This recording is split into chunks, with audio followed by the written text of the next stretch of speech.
village of 700 people, there were 9 young people going to medical school in a tiny village in the foothills of the Andes.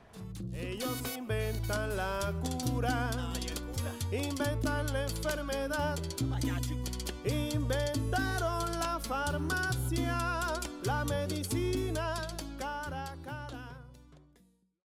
I had already known about Barrio Adentro, which is a very impressive direct primary medical program supplied by thousands of Cuban doctors that had started in 2004. And so for the first time ever, 70% of the Venezuelan population was getting very competent medical care. And 10 to 14,000 Cuban doctors were committing themselves to come in 2-year stints to work in little barrio clinics and provide health care.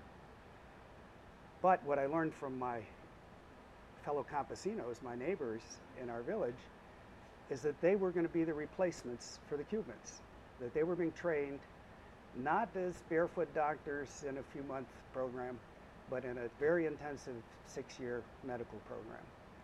And not only were these 9 being trained, but 25,000 people around all of Venezuela.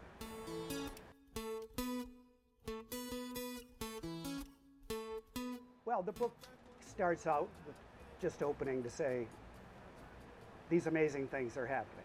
Thousands of doctors going to treat the poor in Venezuela and thousands of people being trained on a scale that no one could imagine. But then, because it's being built on Cuban expertise, the book talks a little bit about Cuban medical internationalism and how successful Cuba has been going to many countries around the world, but particularly in Latin America and the Caribbean and some countries of Africa. Then it talks a little bit about the background of the Cuban medical system and how they developed a revolutionary idea of medicine and the idea of being a physician as a revolutionary vocation.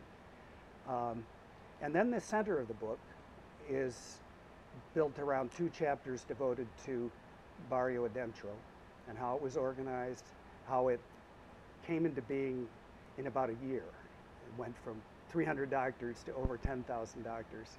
And I believe Cuba is the only country in the world that has anything like that capability to be able to provide that kind of service. But then in the last few chapters, I felt it necessary to talk about a few other things. One, that this is happening in Venezuela, which may seem rich because it's an oil-producing country, but on the world scale, it's a medium-income country.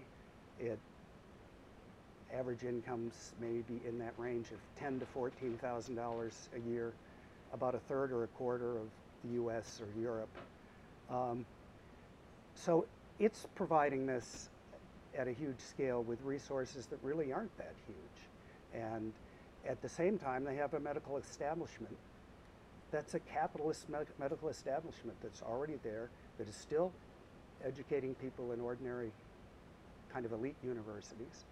And it hates the idea of a new medical system being created. And so I wanted to talk a little about that tension that in a very open and democratic country, which Venezuela is, despite what you might read in the US press, these tensions, get pretty high sometimes. And then beyond that, I wanted to treat in a chapter the incredible animosity directed at both Venezuela and Cuba through the US State Department, the Pentagon, etc., trying to figure out ways to sabotage their cooperation, which has been completely peaceful cooperation and on one of the best things one could imagine to build this kind of medical system. Because they're not only building it in Venezuela, they're now helping to start build the same kind of system in Bolivia and any other countries that would like to participate. Plus, Cuba has an incredible school called the Latin American School of Medicine outside of Havana, which trains 10,000 new doctors to go back to their home countries in Latin America and other parts of the world. So I felt it necessary to point out that this experiment is up against that kind of opposition too, and that we in the U.S. don't hear about that. We don't hear about how our country is doing this really negative thing.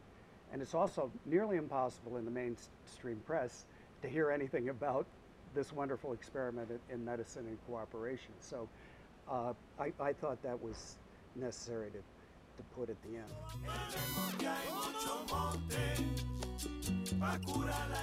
The first graduates have just graduated this past year. Those who started in 2005, 2006 are graduating in 2011, and now they will be moving into residencies alongside the Cubans in Barrio Adentro.